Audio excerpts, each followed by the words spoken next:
Over the last few weeks, I've been releasing a multi-part tutorial series covering VFX compositing in After Effects, breaking down 6 different scenes, showing you the techniques, products, and plugins I used to make a VFX composite that's achievable and convincing. I've covered things like motion tracking, stock footage, keying, rotoscoping, Element 3D, and more. You can watch parts 1 through 5 via the playlist up here or in the description below, but let's get into the final part of this series, part 6.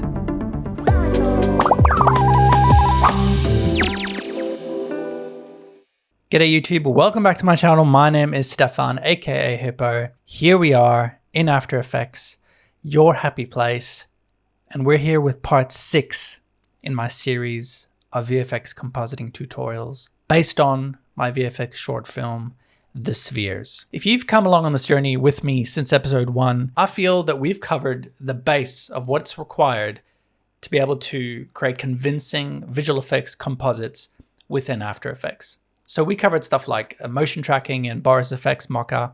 We covered optical flares, Element 3D, VFX stock footage, color grading, lighting, noise, all of these techniques that come together to create that final shot, because that's what compositing is, that combination of elements, that combination of techniques. So here we are in part 6, one of my favorite sections. And the exciting part about this episode is that we're going to be jumping into Photoshop to talk a little bit about creating clean plates and matte painting. So I'm not going to cover too much about Element 3D or optical flares or Sabre. I've already covered those in the first 5 episodes. So if you want to have a look, episode 4 is probably my favorite. Have a look at that and you can get up to speed with how to use Element 3D, optical flares, and Sabre. So here today, we're going to make the skyline collapse. So here we have the beautiful city of Gold Coast, my home, and the sphere is hovering over the suburb of Broadbeach, beautiful suburb. But on this particular day, you probably don't want to live there because it's getting blown up by this extraterrestrial sphere. Today, I'm going to focus on a handful of things. So firstly, we're going to jump back into Boris FX Mocha, which we covered in a few of the first episodes. And I'll show you how to motion track this shot and import that tracking data into After Effects, just as a little refresher because we haven't covered it in 2 episodes now. Then we'll talk about creating a clean plate or matte painting in Photoshop. So what is a matte painting? You've probably heard it mentioned before. A matte painting is a painted representation of landscape, set, or distant location that allows filmmakers to create the illusion of an environment that is not present at the filming location. So how does that apply to us? Well, here we have our original background plate. And what we're going to do is create a matte painting, digital in this case, that is going to represent something that didn't actually happen on the day, right? So what we're going to do is we're going to go into Photoshop, we're going to create a clean plate, remove those buildings, but still use those buildings to then create a collapsing scene with some stock footage from Action VFX. And then once you go in there and start layering in the sphere, the laser beam, the dust waves out the front of the buildings, and then some optical flares, then you get a completed composite using the power of digital matte painting. So matte painting doesn't necessarily have to be some grand fantasy background. It's just the techniques that we use to go in there and create a scene that wasn't there on the day. Once we've created that clean plate and matte painting in Photoshop, we then bring it back into After Effects and composite it along with all the other elements, including the sphere, optical flares, Sabre, and our Action VFX stock footage.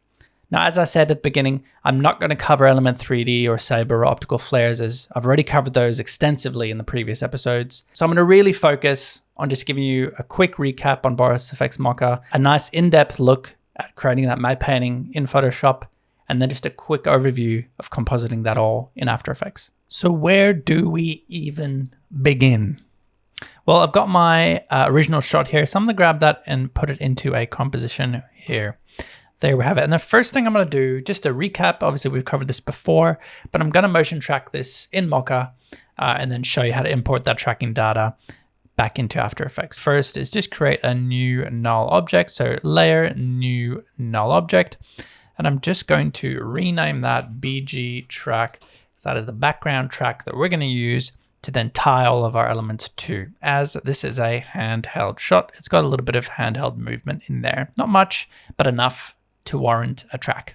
So with your layer selected, come up to animation and scroll down to track in Boris FX Mocha. What that's going to do is going to plop a plugin in your effect controls for that specific shot, and then we can enter Mocha through that button just there. Before we do that, I'm just going to rename this layer BG plate. So let's click that button and head straight into Mocha. Here's our shot in Mocha. Make sure you've got the essentials view selected here. So this is the neighborhood that we're going to destroy here.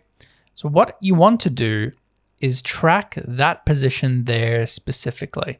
So if our matte painting is going to cover probably from there through to there, that's the area that I want to track. So with your Create X Spline Layer tool, draw a shape around these buildings, dip down into the ocean slightly, come back up here, and you want Mocha to really reach into those little gaps because that's how it detects those edges, just those contrast differences there.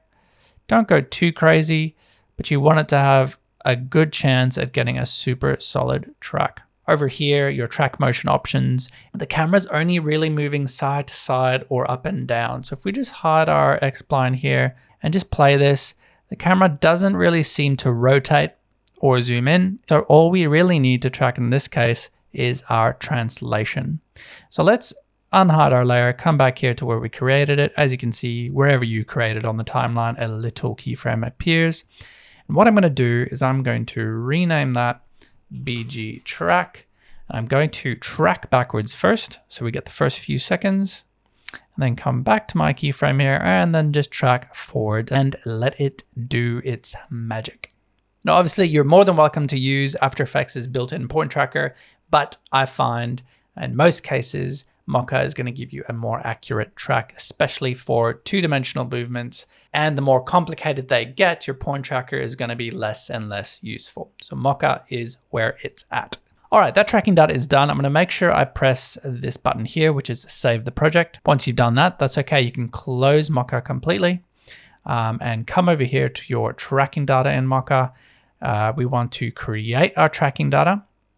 Select the layer that we created in Mocha, BG track, and then come down here to export option, and we're going to choose transform. And the layer we're going to export to is our BG track null, which is layer 1 there. And that's it. Just press apply export. What that's going to do is then paste a bunch of keyframes here, as you can see, representing the motion that has been tracked by the program there. So now if we just take a basic circle and just pop it right there, parent that to the BG track, we'll see that it's perfectly tracked to that location. So as you can see, within a couple of minutes, Boris FX Mocha gives you accurate tracks and you're good to go, ready to do the hard part of the composition, right? Doesn't take that long. It's not a big fuss. It's an easy interface to use. And boom, there's our tracking data ready to go. Now we can get into the interesting stuff. So how do we now go in here and create a matte painting, and how do we isolate those buildings? I'm just going to go through a couple of tips first. So if you look at this composition here, it doesn't actually start at 0. It starts at 2735, right? So what you need to do is come up to your composition settings and then make sure your starting time code is 0. Click away and OK. So now we begin at 0. It's much easier to keep track of. Now, why do I want that? Because wherever you select your frame that you want to paint, so let's say, for example, it started here, but then the clip moved here. You see how you get more space?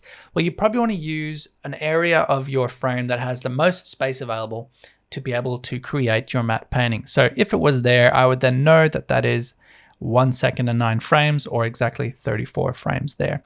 In this case, I'm happy with just the beginning. So I'm going to use frame 0. Always make a note of where you are in your composition for this next step. So that's the frame that we want to use. Come up here to composition, down to save frame as and file. So that's going to chuck it into your render queue. Now, as you can see here, the name has already got your information there. So it's got 00000. So you know exactly where that is in your composition. If I went back here and went halfway through and went composition, save frame as file, you'll see that again, right there, 304, there we are, 304. So Always make sure, don't change the file name. It'll tell you exactly the frame at which you've saved that file. So that's super important for this matte painting process, because once you bring it back in, it needs to match. So I'm just going to save this as our matte painting, keeping, of course, that time code. Doesn't really matter because it's 0, but keeping that time code in there is good practice. Save and render. Go ahead and open up Photoshop. So I've opened up my file here in Photoshop, and I've got my layer panel here. And we're going to zoom in here and just have a look at what's going on. So what I need to do firstly is create a clean plate. So let's just have a look back at our original composition here. And I'm just going to solo our background plate and solo our clean plate. So this is goal number 1. We want to create a clean plate. And then we want to go in there and create this skyline with individual objects that'll allow us to collapse each one, right? So there's 2 main things we want to do, that clean plate and then these buildings. So the area that we're working with is going to be here. So the first thing I'm going to do is isolate that and create a clean plate. Try your best to not be too destructive in Photoshop. And what I mean by that is always duplicate layers and always save layers as a backup in case you mess up and you need to go back, because you might go too far to be able to recover what you've done. So first thing I'm going to do is going to press Ctrl J on the keyboard to duplicate my layer. I'm going to turn off my background layer. And we're going to call this the clean plate. So what I'm going to do, come in here, and I'm just going to try something, right? So I'm going to select all the buildings I want to get rid of, and I'm going to press Shift Backspace, and I'm going to make a content aware edit and see what it does. Let's see if it's usable. No, not usable, right? So here's a better way to do it. With that selected, come up here to edit, down to content aware fill. So it's doing exactly what we did before, but this gives us more control. So we wanted to pick information from this green area, but we don't want the ocean. So let's get rid of any of this ocean background. And now it's going to pick things to fill the area with, right? But only from the area that is green. So get rid of all that. Let's see what that looks like. Looking pretty nice and clean there. All right, I'll hit apply and OK. Control D to get rid of that selection. So there's our clean plate looking real nice. So that method creates a new layer for you like this. So I'm just gonna call this my clean plate. And this one down here, I'll just put BG plate. And what you can actually do is come down here, click on the mask button. Again, not being destructive. Click on your brush tool. And if you use a black brush and make sure that your mask is selected, you can see that you can actually come in here and paint it away. Well, we want a little bit of the ground there, right? So we zoom in here, hold Alt and scroll in. Just make my brush a little bit smaller and press Shift square bracket, end square bracket to change my hardness up to 100%. And we're just gonna come in here and just paint, a little bit of these houses back in, just the bottom line there, specifically the gaps between the buildings, and then press X to swap between your white and black brush. And then just come back here and just get rid of the base of those buildings like so. It doesn't have to be perfect. This is super far away in the distance. So there we go. So we have our clean plate there. If we look at it by itself, that's all it is. You can also just smooth these edges out, but we can adjust that in After Effects if we need to. So that's our little clean plate. Now we're going to come in here, just get rid of that for a second. And we're going to select all of these buildings here. And we're going to go Layer, New Layer via Copy. And we're going to call this our buildings. So now we're going to isolate the buildings, and I'm going to use masks to make sure that I'm not doing it in any destructive manner. So with your buildings layer selected, go ahead and select your polygonal lasso tool, which is this one here.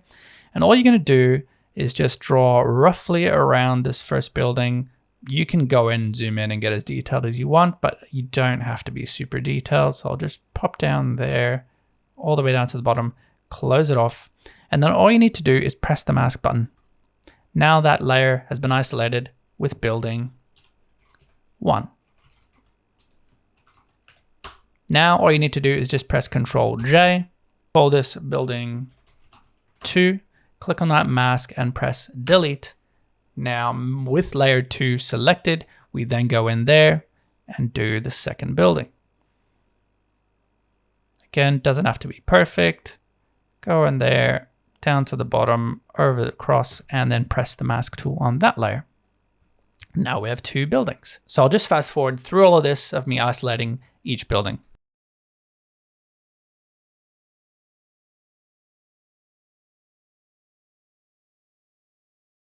Okay, so I've gone through there and I've isolated each one of those buildings. You don't have to do all of them, but just zoom out, put on your background plate and your clean plate, put it below all the buildings, turn that on, and then just have a look. It looks pretty good. I'm happy with that. That's 9 buildings. I might not end up using all of them, but that's plenty there for us to be able to collapse some buildings in this scene. So I hope that was useful, guys. I really just want to emphasize the non-destructive nature of using masks. Honestly, that was a game changer back in the day for me when I learned to use masks in Photoshop instead of just going in there and erasing stuff and deleting stuff. It's the better way to use Photoshop. So I'm going to go ahead and press Control S just to save, or Command S. Okay, make sure it saves as a PSD, not a JPEG or anything like that. You need access to all of these layers. So now come into After Effects. So I'm going to drag in my PSD file in here, and what you need to make sure of is that it's set to composition retain layer sizes and they are editable layer styles. Okay, there it is. So it comes in as a composition, and if you open that composition, you'll see that all our layers are there labeled with all the buildings and the clean plate and everything as needed. So in your made composition, drag that matte painting in and just put it above your background plate, and then make sure that you are exactly where you saved that frame from. Remember how I mentioned you need to make sure that it's like the exact same point. So in our case, it was 0, 0, 0. And I'm just going to take my pick whip here and parent it to the background track. You can also just select this drop down here and select the background track from there. So open up our matte painting and let's get rid of our BG plate and let's just have our clean plate on there. Come back to our main composition here, play that back, and we can see that the buildings are gone and there is no funky movement or any major change. You can see a little bird flies through here and there's a line over there, but we can clean that up later on.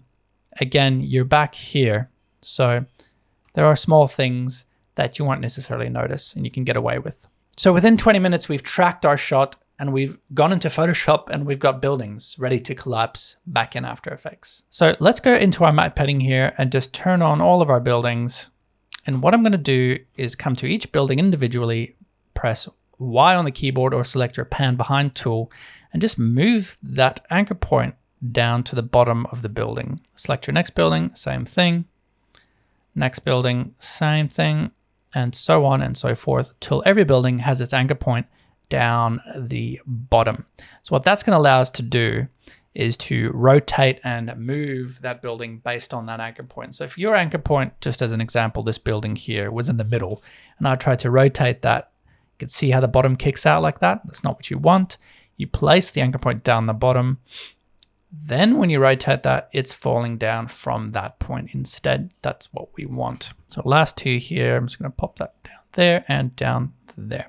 So if we have a look at our original scene here, we can see that the buildings basically start collapsing as soon as the scene starts, and all of our other elements are already there. So like I said, I'm not going to cover element 3D, Saber, Optical Flare, so I'll just bring those elements across into my new scene and we'll go from there to collapse those buildings. So guys, I've brought those 3 elements in, Saber, the sphere, and optical flares, and the first thing I'm going to do is just come over here to the parent and link dropdown and make sure they're all linked to the BG track. Now we've got a bit of a problem here. We want the laser beam to be behind the buildings, but we want our clean plate to be behind Saber, right? So our clean plate is stuck in this matte painting composition. So come in here, grab your clean plate, Control C, turn it off there, come in here, Control V.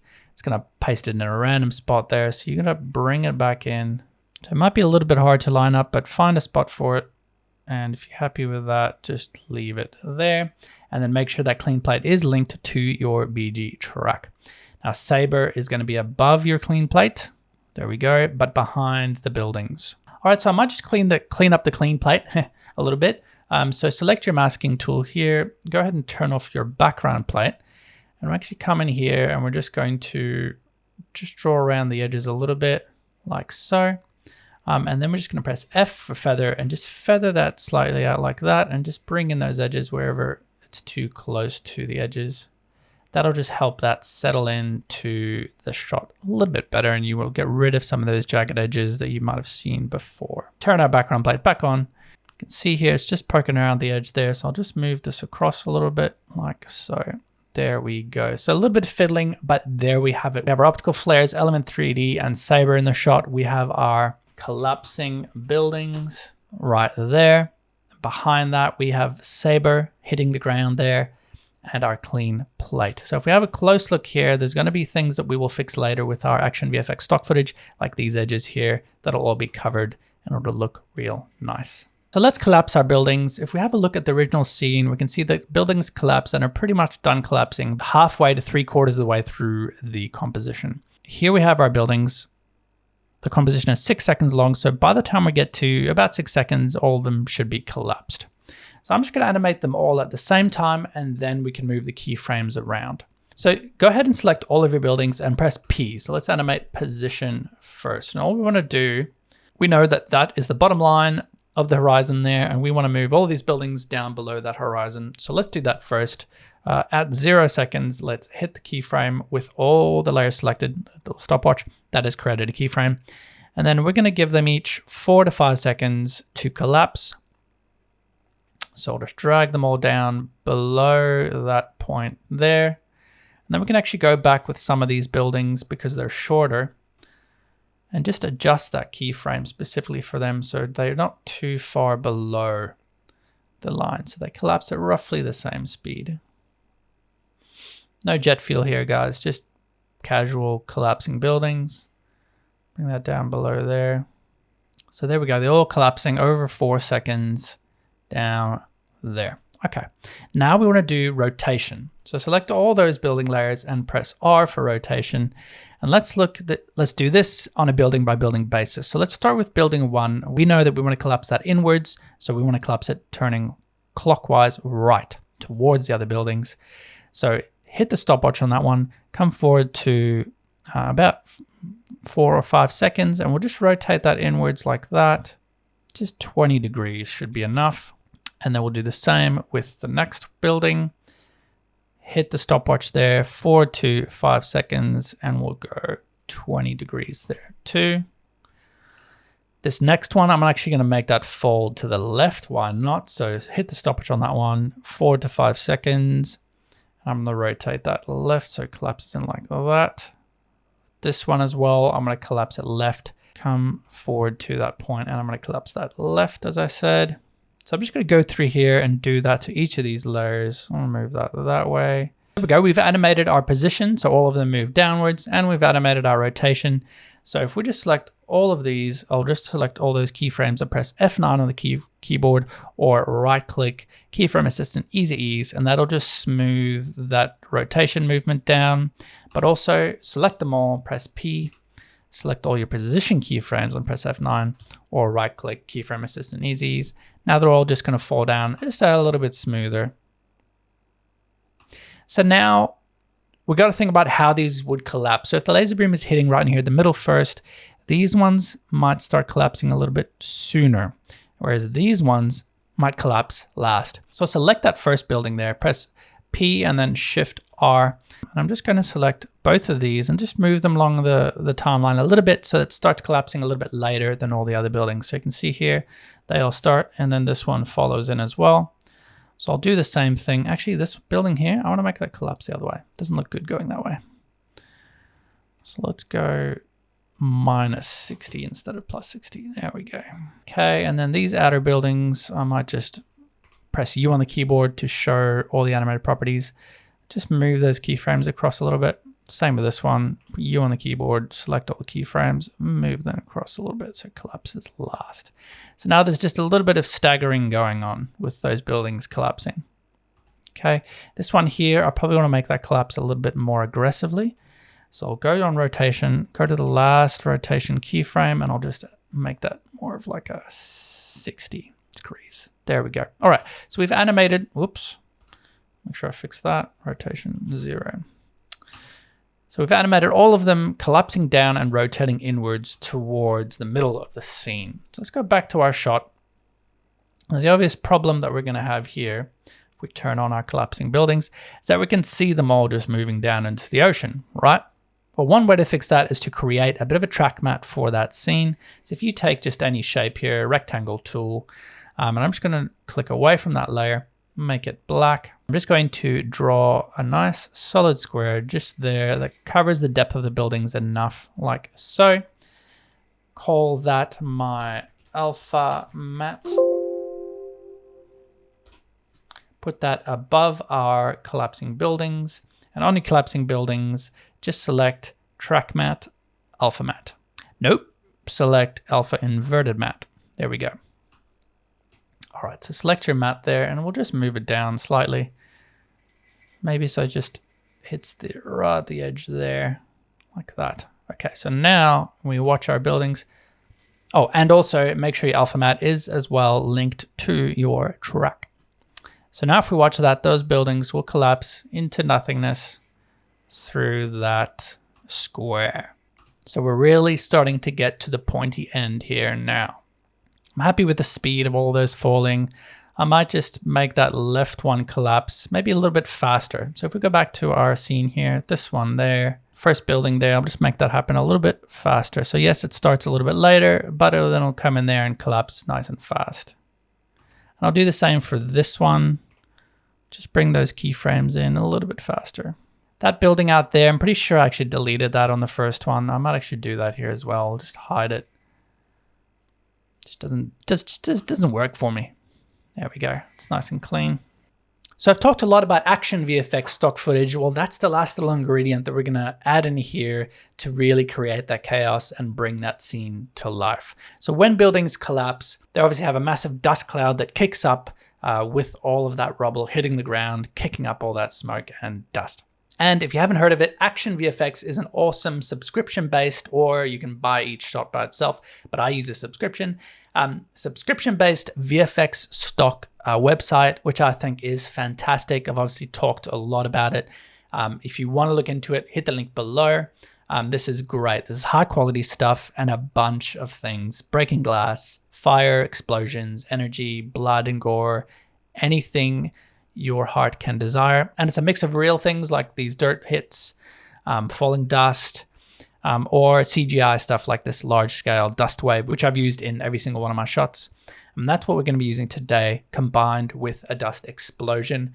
So I'm using the same two elements that I used in my previous two tutorials. So guys, hit that link in my description below if you want to check out this stuff. This is probably the best VFX stock site that I have encountered. Let me know what you guys use if you have any other ones. But yeah, highly recommend this website, actionvfx.com.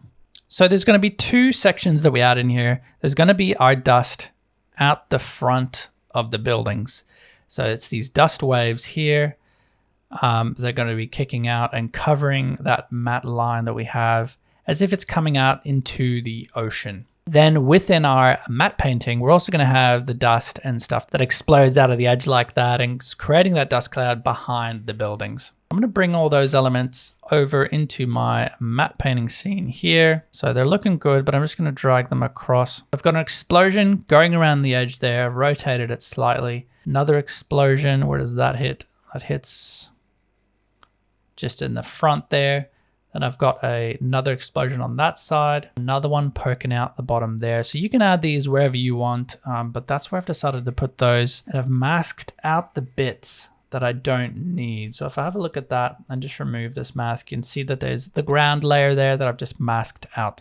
Subtract. So on each one of those elements, I've put a Gaussian blur and I've tinted it twice here in this case. Don't know why I did that. Maybe just to accentuate that slightly faded out look. But basically, if you turn off those tints, you can see that it's quite contrasty and detailed. Well, that's not what the scene looks like, right? The scene looks more like these faded out ones, just like these buildings. They're not perfectly contrasted because they're off in the distance. So a lot of the stuff that I've been doing in the last few episodes is to fade out that sphere and just blend it in with the background so that it suits. I can turn off the tint on all these and show you the problem. So I've turned off the tint here and you can see that it just looks too detailed. It's too contrasted.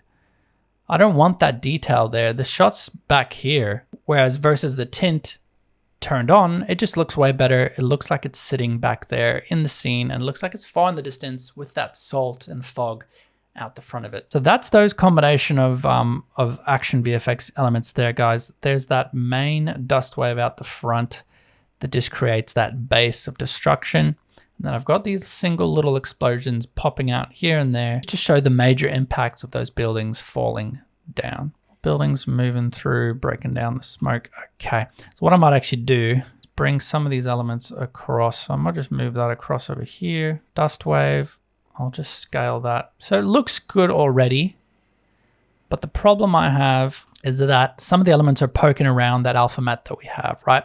So select your alpha matte, and I'm just gonna scale it outwards like so, just so it covers absolutely everything. And now if we look at that, it's looking pretty good. So now the only problem is that we have that solid line. So how do we fix that? We're just gonna put some of those action VFX elements here in the main comp, just to blend that line away and mix it all together nicely. So all I've got in my main composition here, if I just have a look, is multiple dust waves. So I'll just take one and then we'll go from there. So here's our dust wave. I'm just gonna pop it right in the middle there, right on the border of that matte there. I'm just gonna scale it up slightly and make sure that it's linked to my BG track. So let's have a look at what that looks like. Just scale it up slightly, bring in the timing. Looking pretty good. Do want to fade it out a little bit more, so I'm just going to increase that tint a little bit. So all I've done is I've tinted the black to a lighter gray color. That'll give you that faded look.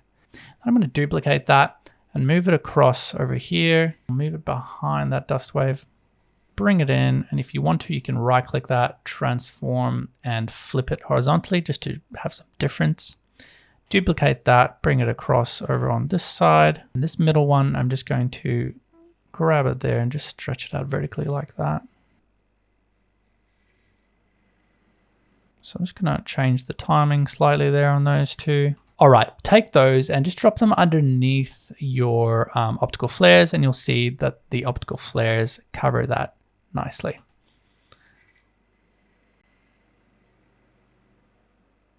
So you can see we still have some of these edges. They don't look too bad over there, but at least we've covered the front here with these nice clouds with these nice dust waves. And I'll just move this one across there if that helps, like so. We've used two dust elements, an explosion and a dust wave, multiple times here to completely fill that scene there. And it doesn't look like we're duplicating bits.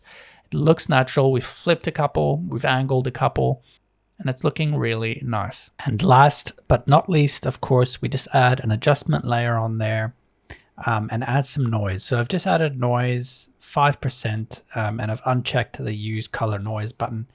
And what that's going to do, as I've explained before, is just add a little bit of grain onto everything within the scene. So obviously these buildings are now still images. They're not part of the video anymore. So they've lost some of their chattering noise. So I'm just going to slap some noise over that just to blend it all in, blend the CG elements, blend the stock footage together with the rest of the scene. And it just adds a nice little aesthetic touch and completes the composition nicely. So there we have it.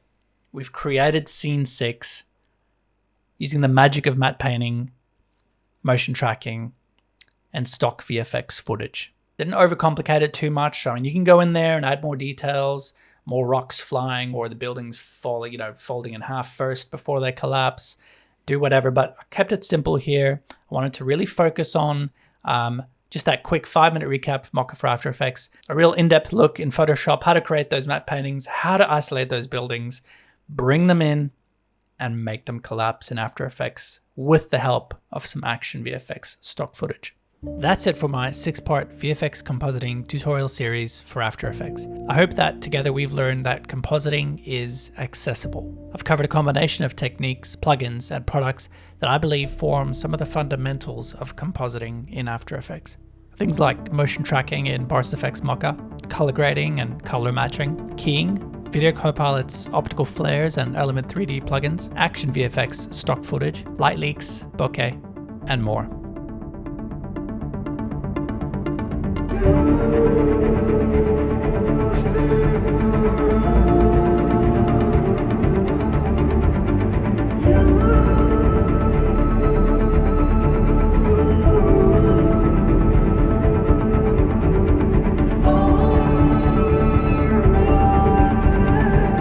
coming along on this journey with me. If you like what you see, feel free to hit that like button, and don't forget to subscribe to my channel. My name is Stefan, aka Hippo, and this is where I hang out in After Effects, your happy place. See ya.